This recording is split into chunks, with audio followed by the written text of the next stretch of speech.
தாய் வீடு மே 2026. ராமானுஜன் எனும் கணித மேதை.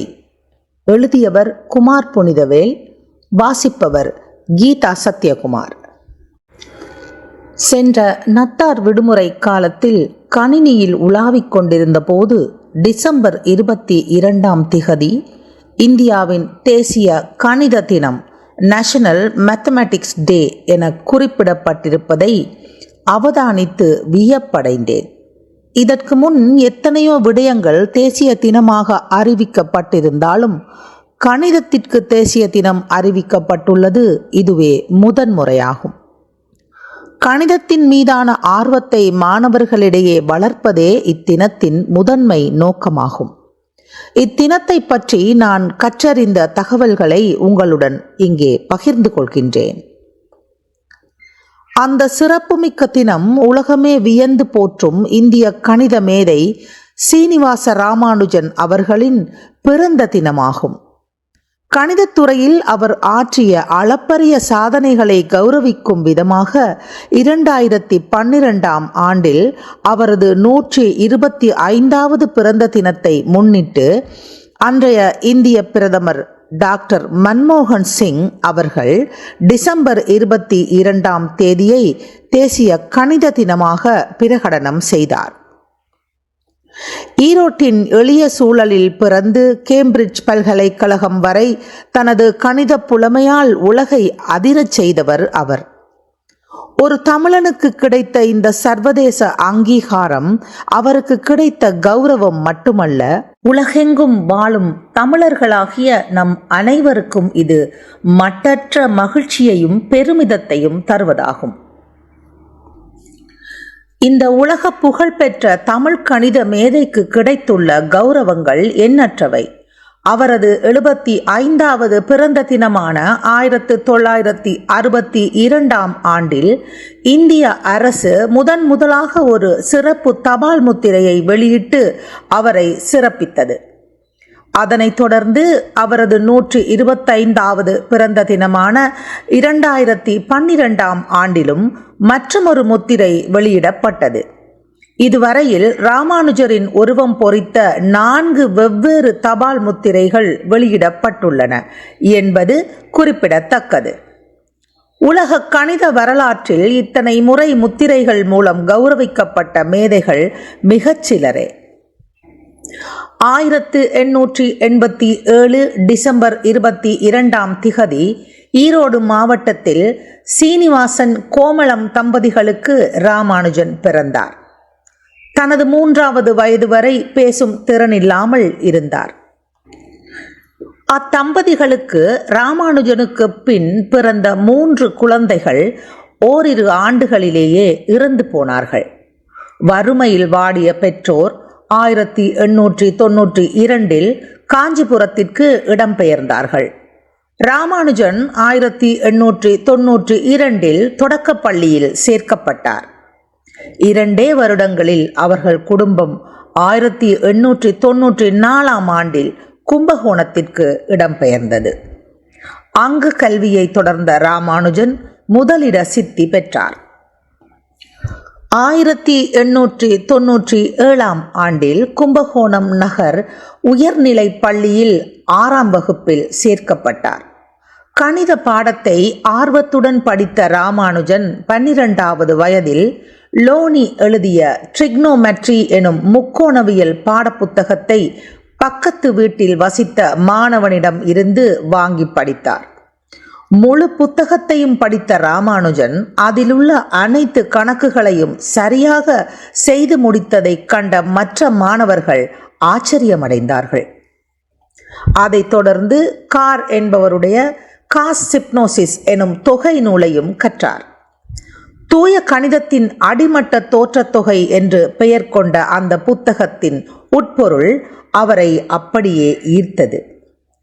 அதில் ஏறக்குறைய 6000 தேற்றங்கள் இருந்தன. பாதிக்கு சரியான நிறுவல்கள் இல்லை. அதில் இருந்தவையும் நிறைவற்றதாக இருந்தன.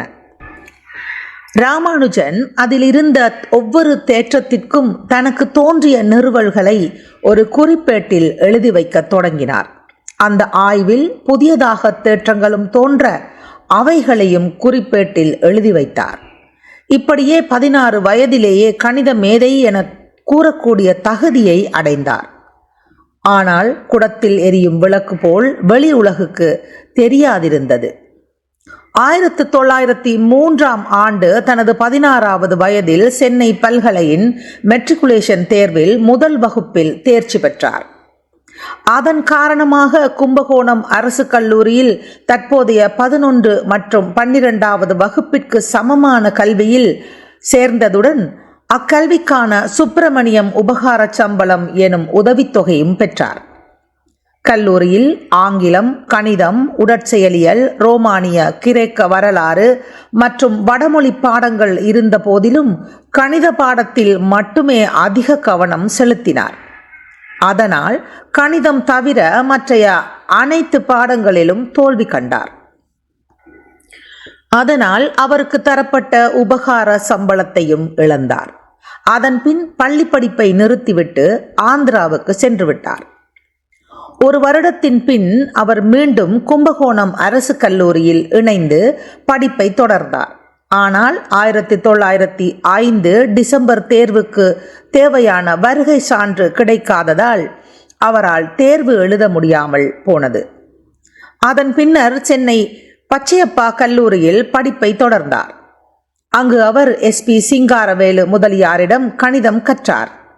இருவரும் சேர்ந்து விவாதித்து பல கணக்குகளுக்கு விடை கண்டார்கள். இந்நிலையில் ராமானுஜருக்கு உடல் நலக்குறைவு ஏற்பட்டதனால் சென்னையிலிருந்து கும்பகோணம் திரும்பினார்.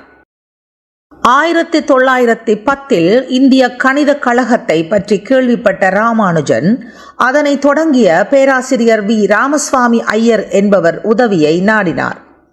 அவருடைய அறிமுகத்தால் பேராசிரியர் சேஷு ஐயர் என்பவர் மூலம் நெல்லூர் மாவட்ட ஆட்சியாளராக இருந்த திவான் பகதூர் R. ராமச்சந்திராவை அணுகினார்.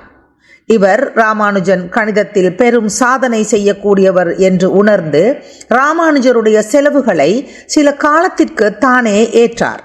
அத்துடன் ராமானுஜன் துறைமுக அலுவலகத்தில் ஒரு வேலையை பெற்று தனது ஆராய்ச்சியை தொடர்ந்தார். 1911 இந்திய கணித கழக பத்திரிகையில் அவருடைய முதல் ஆய்வு கட்டுரை வெளியாகியது. அதனைத் தொடர்ந்து 1913ஆம் ஆண்டில் சென்னை பல்கலைக்கழகத்தில் ஆராய்ச்சியாளராக மாதம் 75 ரூபாய் சம்பளத்தில் சேர்ந்தார். இதனைத் தொடர்ந்து சில அறிஞர்கள் இணைந்து கேம்பிரிட்ஜ் பல்கலைக்கழக பேராசிரியராக இருந்த G.H.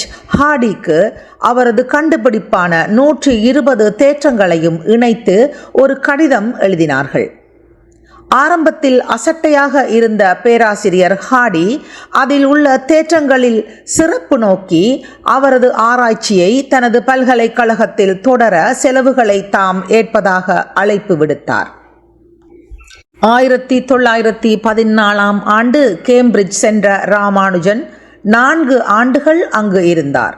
அக்காலத்தில் 27 ஆய்வு கட்டுரைகள் வெளியிட்டார். அதில் 7 பேராசிரியர் ஹார்டியுடன் இணைந்து எழுதப்பட்டது.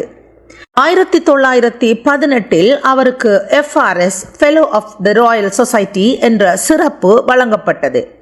அதே ஆண்டில் ட்ரினிட்டி கல்லூரியின் ஃபெலோ ஆகவும் தேர்வு செய்யப்பட்டார். இவ்விரண்டு சிறப்புகளையும் பெற்ற முதல் இந்தியர் இவரே.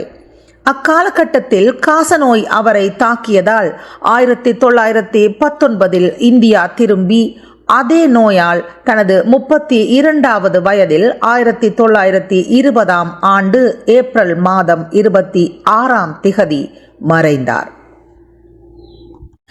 இவர் தன் குறுகிய வாழ்நாளில் 3000க்கு மேற்பட்ட புது கணித தேற்றங்களை கண்டறிந்தார்.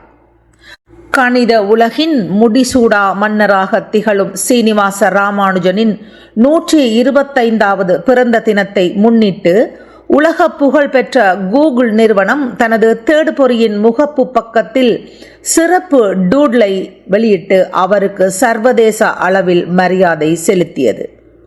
எண்களுடன் அவர் நடத்திய மாயாஜாலங்கள் இன்றைய தலைமுறைக்கும் உத்வேகம் அளிப்பவை என்பதற்கு இது ஒரு சிறந்த சான்று. அவரது வாழ்க்கை பயணத்தை உலகிற்கு பறைசாற்றும் வகையில் 2014ஆம் ஆண்டு ராமானுஜன் என்ற வாழ்க்கை வரலாற்று திரைப்படம் வெளியானது.